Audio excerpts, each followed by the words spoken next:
Yo, what is up, guys? So I got the request to do my best smartphone picks for around 150 bucks. So I know a lot of you guys been asking, kind of on a strict budget, which is perfectly fine. So these phones are as close to around 150, 160 that I could get that are actually worth buying. So let's go ahead and get started. All right, so first on the list is the LG V30. So this one is around 160 right now, the renewed version, and this is probably going to be the best one on the list. I have a full video if you guys want to check that out, but this is a super solid older flagship phone. So you actually have a premium design. It's glass and metal. It's actually IP68 dust and water resistant, and it looks pretty much like the V35 that we have on the channel all the time. So this does have a OLED display, so a really nice display, 6 inches, 1440p, 537 for the PPI. You also have that always on display. It's a beautiful display. It just looks very colorful, very vibrant, and very sharp. So if you've never seen a 1440p OLED display, you're gonna absolutely love it. So this one does have Android 9. Unfortunately, did not get the update to Android 10, but Android 9 is still perfectly usable. A lot of people are still stuck on Android 9. You actually have the Snapdragon 835 and the Adreno 540, so you can actually do a nice bit of gaming on here. So you can do gaming on here. The Snapdragon 835 is still pretty good for gaming, so you will be able to play Call of Duty, Fortnite, and PUBG on here pretty fine. So this can be a little decent, kind of little mid-ranger gaming phone. You do have a micro SD support as well as 64 gigs of storage and 4 gigs of RAM, which is really nice on here. So performance on this phone was pretty smooth for the most part. I did not have really any hiccups or any problems like that. So you do get the 3.5mm jack with the quad DAC, so high quality audio experience with this phone. It does come packed with NFC as well, which is really nice. You have the fingerprint scanner on the back, which again is the power button, and that works very fast. So the cameras on here, you have a 16 megapixel standard and a 13 megapixel ultra wide. You actually get 4K video and a 5 megapixel selfie camera that shoots in 1080p. Basically, this is going to be probably one of the better cameras on this list, if not the best. It is still really good. There's also a Gcam port that you can port onto here as well. You do have a 3300 milliamp battery and 18-watt fast charging, also 10-watt wireless charging. Basically, you will be able to get through the day. No problem with this guy. I had no issues with battery life. So next is the LG G7. So this is also a really good pick, but the price kind of bounces up and down. Sometimes it'll be actually like 130. I've seen it as cheap, but it usually stays within that price range of 150, 160 as well. I'll put the links down below. So if you're new to the channel, I have a ton of videos on the G7 as well. One of my favorite things about this phone is it just received Android 10, which is very nice. So it breathed a lot of life into the phone, and you have the same sort of premium design on here like on the V30. It's glass and aluminum, IP68. You do not have the OLEDs and IPS 6.1 inch 1440p display, which actually still looks really good. Now it's not as bright as that OLED display, but it is still a very nice display. Colors are pretty vibrant, 564 for the PPI, so still pretty sharp as well. You do have the Snapdragon 845 and Adreno 630, so you can definitely do gaming on here. I made a whole video about it, so please check it out. You can play pretty much all games on high on this chip. It's still pretty much a flagship phone.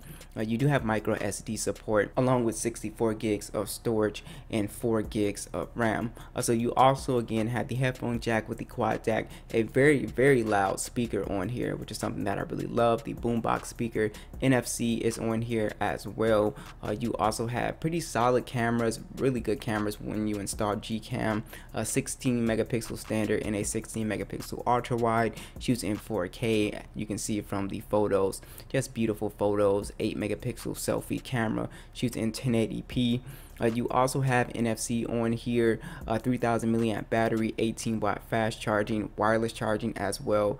Battery life is okay on this phone. You get around 6 hours and 30 minutes, which will get you through a full day. You're just going to be charging at the end of the day, but a very good pick. Alright, so next is the Samsung Galaxy A20s. This phone I had on the channel. I really like this phone because you get a massive display. So if you're into just really big displays, this is going to be the phone for you. Right now it's sitting at 158. It's a plastic design, but it does have a pretty nice feel to it. I think Samsung did a good job with the build quality on here. Now you have an IPS display, like I said, 6.5 inches, 720p plus display, 264 for the PPI. A pretty decent display. Like I said, it's kind of like the highlight of this phone. It's just massive. So when you're watching videos, playing games, this is going to be a really good experience here.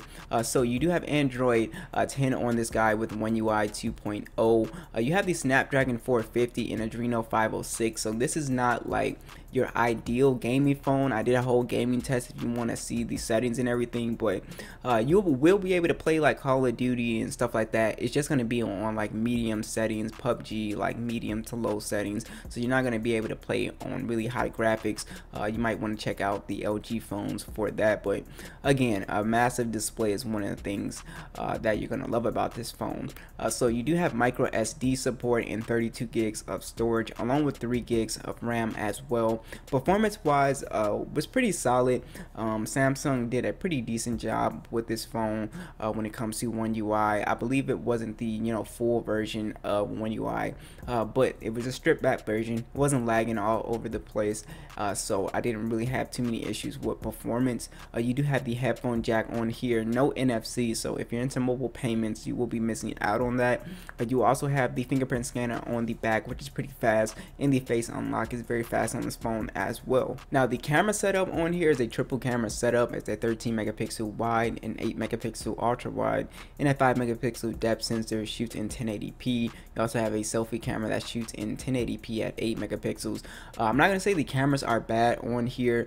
For this price point, if you're in some really good lighting, you can get a very usable shot out of this phone very easily. So the cameras are pretty decent, and again you do have that ultra wide and depth sensor, which is very nice. The highlight with this phone again is the 4000 milliamp battery, 15 watt fast charging. This phone was really hard to kill, so if you want a phone that's going to last you a day or 2 days, then you will really like this phone. Next is the Moto G8 Play. So this is the cheapest phone on the list at $130 right now, and this is a super solid phone. I wanted to not like this phone because of the specs. Once I read it to you, it's just one spec that was just kind of like what, but it's a pretty decent design. It looks a lot like the other Motorola budget phones. Plastic back. You have pretty much the same camera setup as well. You have a 6.2 inch IPS display. It's 720p plus, 271 for the PPI. It came with a stock version of Android with the Moto actions and stuff like that,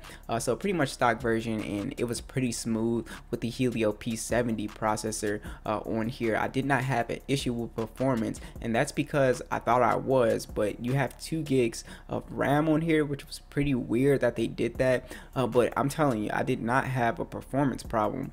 I'm guessing because of the chip and the stock version of Android, but I'm not sure how that's going to go over time. But again, it was a very fast phone for me.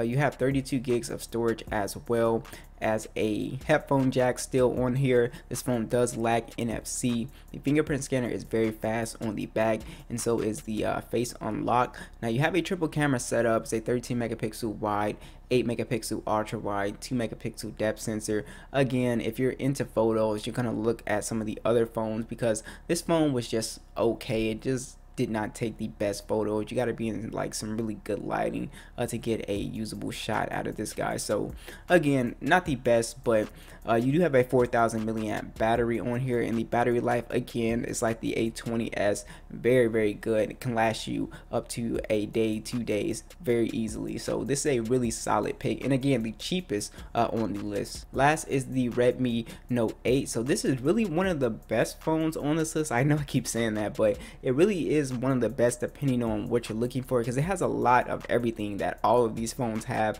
really in like one phone. So I really love this phone. So for the price point, it's really a steal. So you do have actually a glass back on here, and the phone just feels really premium. It has a nice kind of heavy feel to it, and I just really love it.